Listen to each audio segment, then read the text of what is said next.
Salut à tous. Aujourd'hui, une petite vidéo mode un peu exceptionnel. Je suis invité dans la belle famille et on va essayer de faire un pain au petit épeautre, 100%. Ok, donc un type de pain sans gluten, en gros, on va dire ça. Pour faire un super robot, cette fois-ci, on ne travaille pas à l'arrache. Un joli robot Kenwood. Voilà, on va faire la recette ensemble. Je vais voir ce que ça donne, hein. J'en ai jamais fait du 100% petit épeautre. D'habitude, je rajoute toujours un petit 10 ou 20% de T65 histoire d'apporter une base de gluten. Mais voilà, on va pas avoir quelque chose de très très développé. Ça, même avant de commencer, on le sait. Et voilà, bon, on fait les ingrédients. On va commencer par l'eau. On va mettre de l'eau tiède. On va le faire sans thermomètre, un peu à l'ancienne. Levure fraîche, farine, sel et après on passe au pétrissage. C'est parti.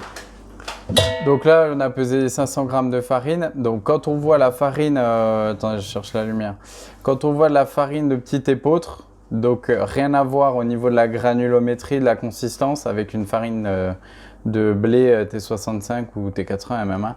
Donc là, en fait, ça va être plus. Enfin, moi, si je dois la comparer, ça va être un peu comme la fécule, vous avez vu. Rien qu'en pinçant, on arrive à faire une petite gouttière comme ça. Donc, ça n'a pas du tout les mêmes caractéristiques. Mais voilà, on va essayer ça. Donc là, il y a 500 g de farine petit épeautre, 300 d'eau. La levure fraîche, on va mettre 4 g. Ça va suffire, on n'est pas pressé.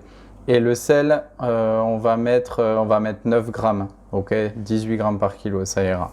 Et ensuite, pétrissage. Alors, attention quand vous faites vos pesées à la maison, etc. Si vous servez de verre doseur, de choses comme ça, parce que là, un verre doseur, on a regardé, si on met 30 centilitres dans un verre doseur et qu'on le pèse, on était plus à 270 grammes, hein, ok, pas à 300. Ensuite, il parle dans les recettes de ménagères de cuillère à café, etc. Donc là, pour mon sel, si je prends une cuillère à café de sel, voire un peu plus, je vais avoir à peu près 5 grammes. Donc là, entre 5 grammes de sel et 9 grammes, on va dire 18 grammes par kilo, là j'ai mes 9 grammes, je vais avoir vraiment une grosse différence au niveau de ma consistance, de ma machinabilité. Hein. Donc peser avec une vraie balance, parce que sinon c'est trop à l'ancienne, quoi. Donc là, on n'a pas trop hydraté, on est à 60%. Hein. Et j'ai pris de l'eau tiède. L'eau, elle doit être vers 30 degrés. Hein. Mais là, on va pas trop servir du thermomètre. Donc, toujours partir un peu plus ferme et ensuite bassiner. Okay, le fait de rajouter de l'eau une fois le phrasage terminé. Bon, là, avec un pétrin de bonne qualité, ça va pas avoir de mal à pétrir. Hein. Ça, c'est vraiment top. Je connaissais pas. C'est quoi le truc ? Le chef élite. Il est pas mal. On va demander à Kenwood d'en envoyer un boulangerie par rapport. Donc là, phrasage, démarrage du mélange primaire des ingrédients. Tout se passe bien. Alors, après le lèche-frites et autres noms bizarres, là j'ai trouvé du lourd. Ok, la corne cuisinée là, bah ça c'est beau. Hein. Ça, je sais pas combien ils vendent ça, mais bon, bah, voilà, c'est une corne qui est assez costaud quand même. Et sinon, vous pouvez prendre une maryse. Pourquoi on va corner? Parce que là, vous voyez, après 2-3 minutes de pétrissage, il y a des ingrédients qui restent sur les côtés de la cuve. Donc, j'éteins, je lève, tac, et je vais corner soit avec une corne, soit avec une maryse. Donc, en fait, pour décoller tous les petits ingrédients qui me restent. Donc, si vous voulez acheter une corne, n'achetez pas celle-là. Hein, parce que ça, c'est des cornes en plastique bizarre, ça marche pas très bien. Vous achetez une corne qui traîne 2 € dans un magasin, ça ira beaucoup plus vite. Donc là en plus, parce que la corne elle est tellement souple qu'elle peut pas vraiment bien corner les côtés. La consistance c'est bâtarde, donc n'attendez pas à avoir du réseau, hein, n'attendez pas à avoir quelque chose qui répond pour l'instant. Hop, je vais continuer de pétrir. Donc là j'ai mis en deuxième au bout de 4 minutes, ok, pour avoir une sorte d'étirage. Mais ça, c'est plus quand on va chercher un gros réseau glutineux, etc. Je vais pas trop la pétrir. Il n'y a pas vraiment trop d'intérêt. Hein. En plus, là, elle va se lisser assez vite. Non, c'est pas grave, c'est pas grave. J'ai mis en deuxième, un peu plus vite. Mais je vais pas trop la pétrir. Pourquoi? Parce que sinon je vais trop étirer tout ce qu'il y a dans la cuve.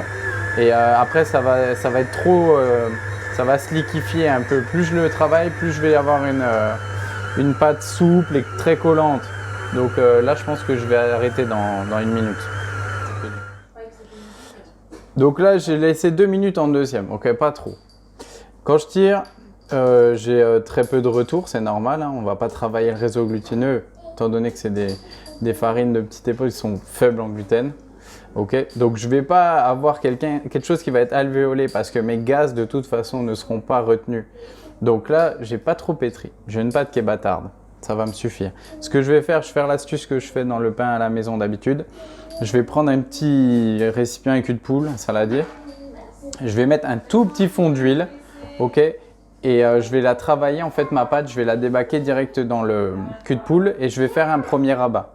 Et je vais vous montrer la suite. Ouais, parfait. Donc là, je vais mettre un tout petit peu d'huile d'olive. Vraiment un fond en fait, c'est pour pas que ma pâte elle colle et que j'en ai partout. Je monte bien sur les extérieurs. En fait, ça va m'éviter de rajouter de la farine à chaque, en fait, chaque manip. Si ça colle, vous avez tendance à rajouter de la farine. Donc je prends ma pâte qui est là, je vais la débaquer. Ok, donc ce que je vais faire un premier rabat, c'est-à-dire je vais rabattre les extérieurs en tirant de l'extérieur vers l'intérieur.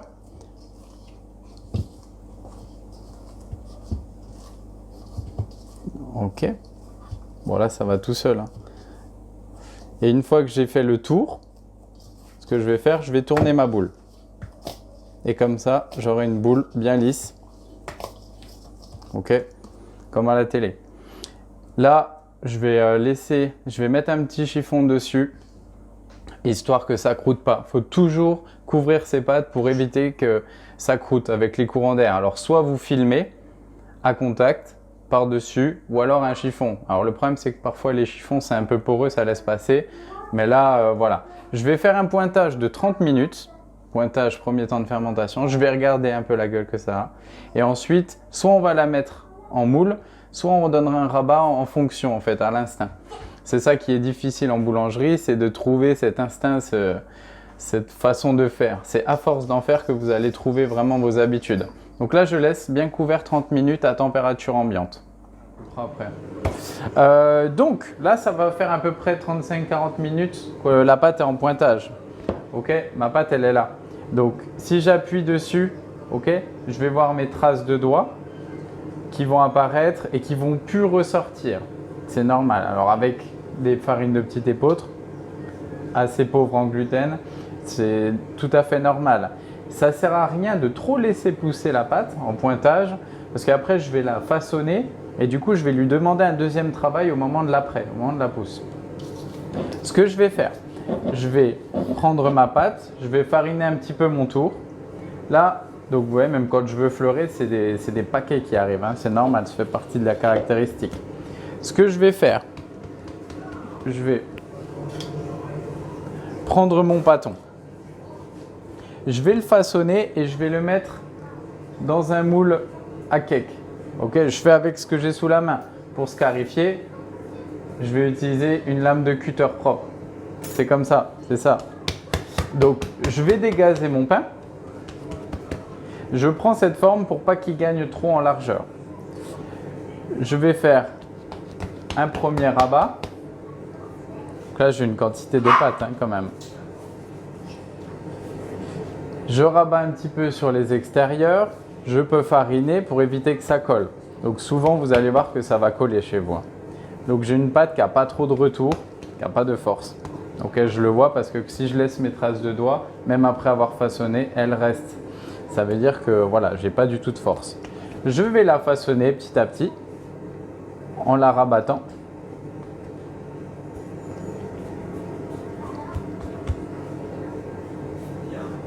Hop. Donc là, j'ai mon pain qui est façonné. Ce que je vais faire, je vais le tremper un petit peu dans l'eau, faire un topping. Donc j'ai préparé un petit récipient avec du papier essuie-tout et de l'eau. Ça, vous pouvez retrouver dans les vidéos hein, que je fais au fur et à mesure. Je vais mettre un petit peu de farine par-dessus. Je vais venir Ok, normalement je la trempe comme ça, mais là c'est pas top. Donc le fait de mettre de l'eau, ça va humidifier un peu mon pâton, ça c'est bien. Et aussi ça va me permettre au niveau de la pousse. Donc là ce que je peux voir c'est, si je filme un peu plus près, là j'ai déjà des petits cratères qui se forment. Ça veut dire que déjà ma pâte, elle n'a pas de réseau. Ok, donc je ne vais pas la laisser trop pousser.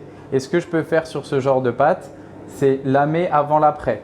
Donc ça, je vous ai déjà montré, c'est-à-dire que je vais prendre ma lame. Le mieux, c'est une lame de rasoir, hein. Donc je prends ma lame et je vais scarifier en coupe saucisson. Ok, un mouvement franc, sec. Ensuite, je prends mon petit moule rouge. Ok. Et je place dans mon moule. Donc je vois que c'est une pâte qui va être qui arrive déjà pas à se tenir, même là à ce moment-là de la panif. Donc là je vais laisser pendant à peu près 30 minutes, 35 minutes à température ambiante couvert avec mon petit chiffon. Et ensuite on va passer à la mise au four. Donc je vais faire dès à présent chauffer mon four à 245 degrés et ensuite on passera à la mise au four ensemble. Donc pendant la fin du préchauffage, j'ai fait bouillir de l'eau. Je vais mettre de l'eau dans le lèche-frite. Ok, je fais attention, je vais en mettre une bonne quantité. Comme ça va me créer l'atmosphère humide que je cherche. Je vais finir le préchauffage pendant encore 10 minutes et ensuite je passe à la mise au four à 240. Alors, donc là ça fait 45 minutes que ça pousse à température ambiante. Donc ça a un petit peu poussé quand même. On voit que là il y a la scarife qui est un peu plus apparente. Bon là quand je l'ai mis dans le moule, ça a quand même recollé là à ce niveau-là. C'est pas le pain de ma vie non plus, hein. Mais qu'est-ce qu'il faut savoir? Là j'ai laissé 45 minutes d'après. Pourquoi je laisse pas trop d'après? Parce que c'est une pâte qui va être poreuse. C'est-à-dire que le petit épeautre ne va pas retenir les gaz qui vont être créés par la fermentation, par la levure. Du coup ça ne sert à rien de laisser trop longtemps pousser parce qu'au final les gaz ne sont pas retenus. Donc là, le mieux c'est d'attendre 45 minutes d'après, un petit après, et ensuite je vais passer à la mise au four. Donc là, j'ai préchauffé mon four à 250 parce qu'il est assez léger, avec de l'eau dans le lèche-frite. Je vais passer à la mise au four à 250. Si je veux, je pourrais mettre un petit coup de spray avec de l'eau, mais là, j'en ai pas. Étant donné que mon atmosphère, elle va être assez humide, on va partir là-dessus. Et voilà, je vous montre le résultat au fur et à mesure.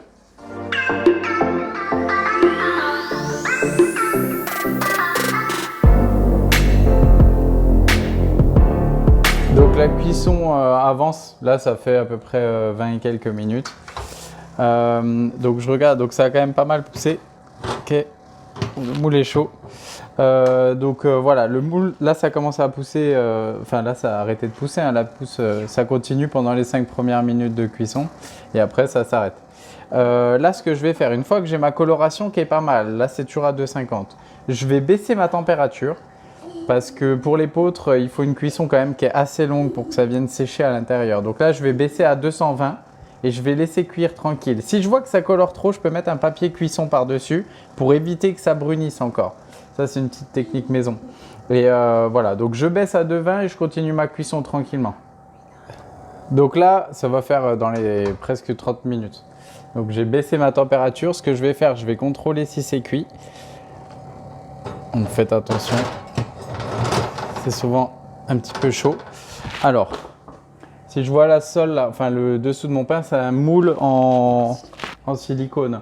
Donc ça va pas trop ferré, ok? C'est pas très coloré. Ce que je vais faire, justement, je vais le garder là dans mon four pour que ça continue à vraiment sécher. Ça, c'est le plus important. De ne pas arrêter la cuisson. Là, je vois que c'est encore mou. Donc au moment du reçuage, ça va retomber, ça va s'affaisser et l'intérieur, il va pas être cuit. Là, je laisse cuire encore, donc là, je suis à 210 degrés. Je laisse sécher le pain. Ça va permettre d'évacuer l'humidité. Et ensuite, vous allez voir que le pain, il va être top. Donc là, je laisse encore 20 minutes au moins à 200 degrés. Si je vois que c'est trop chaud, je peux laisser la bouche entrouverte aussi. Mais le but, ça va être de sécher. Donc là, ma cuisson est terminée. Quand j'appuie sur le côté et que vraiment, c'est vraiment ferme, hein, bien sec. Donc là, voilà, je vais laisser ressuer, ça aussi c'est une étape très importante. Sur ma grille, je laisse ressuer pendant au moins 45 minutes. Rien ne sert de couper directement, sinon ça va faire de la pâte sur votre couteau. Vous laissez bien s'évaporer l'eau. Le ressuage, c'est une étape très importante de la panif. Et ensuite, on va le découper, on verra ensemble aussi. Et voilà, donc là, mon petit pain est fini de ressuer. Je vais couper une petite tranche pour voir. Alors, ce qui est bien, c'est... enfin, la mie, elle est dense. Hein, ça, voilà, c'est du petit épeautre. On a une belle cuisson. On a un pain aussi qui se tient bien. Bon, qui n'a pas trop de sol parce que ça a cuit dans un moule en silicone. Donc, ça ne va pas propager comme dans un moule qu'on a l'habitude en métal, etc. Donc, voilà. Ça, c'est ma coupe qui est là. Donc c'est des mie qui vont être assez friables, hein, c'est normal vu que là, voilà. Mais pour faire des tartines, pour découper, ce que vous pouvez faire, c'est la congeler. Vous les congelez déjà tranchées et après le matin, vous sortez une petite tranche que vous mettez au toaster, hop, et après vous faites ça et ça va être parfait. Et donc voilà, c'était un petit essai. On a fait ça sur la matinée, ok, dans la belle famille, tranquille. Ça a pas mal marché pour une première. Donc voilà, le petit épeautre à la maison en une matinée et en toute simplicité avec les moyens du bord. Voilà, on vous partage ça sur Boulangerie pas à pas. À bientôt les amis.